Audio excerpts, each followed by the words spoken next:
The stone corridors of a chapter's fortress monastery echo with the sound of boots striking ancient flagstones, a rhythm that beats like a war drum within the chests of those who march them. Young aspirants, taken from the feral plains, hive slums, or death worlds of the Imperium, are herded into chambers where light bleeds thinly through stained glass bearing the Imperial Aquila. They have been told they are chosen, that the Emperor's gaze has fallen upon them. But the truth is more brutal. They are not chosen. They are tested. The weak are broken. The strong are remade. The first trial is not one of steel or fire, but of the body's very essence. Apothecaries of the chapter stand like hooded executioners, bearing instruments of surgical cruelty, their gauntlets slick with the promise of transformation. Gene seed organs, harvested from the bodies of fallen space marines, are forced into the aspirants one by one. The os modula stretches bone and thickens the skeleton until the body screams with growth. The biscopia floods their muscles with unnatural strength until fibers tear and heal again, harder than before. Yet not all flesh accepts this invasion. Some aspirants collapse in fits of spasms, their veins bulging black with rejection, their throats torn raw by howls they did not know they could make. These are carried away, their bodies twitching, their promise ended before the blade or bolter even touched them. But for those who survive the knife, the trials do not end. Pain becomes constant, a second skin wrapped around their every breath.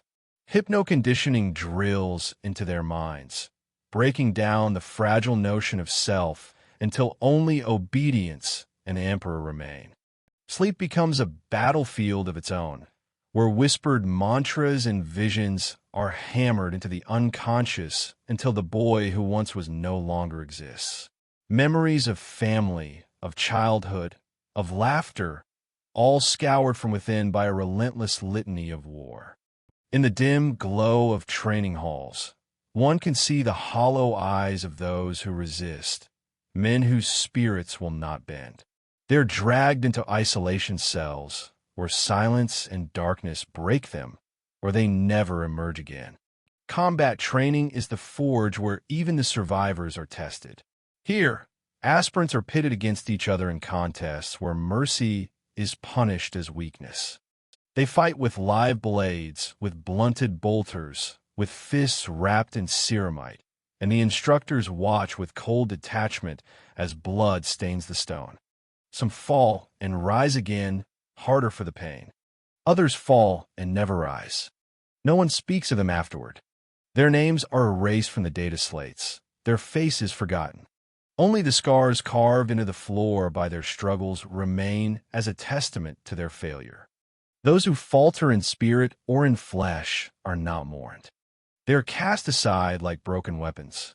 A training hall once filled with 100 aspirants may end its cycle with only 20 still standing, their bodies mutilated but alive, their souls hollowed but obedient.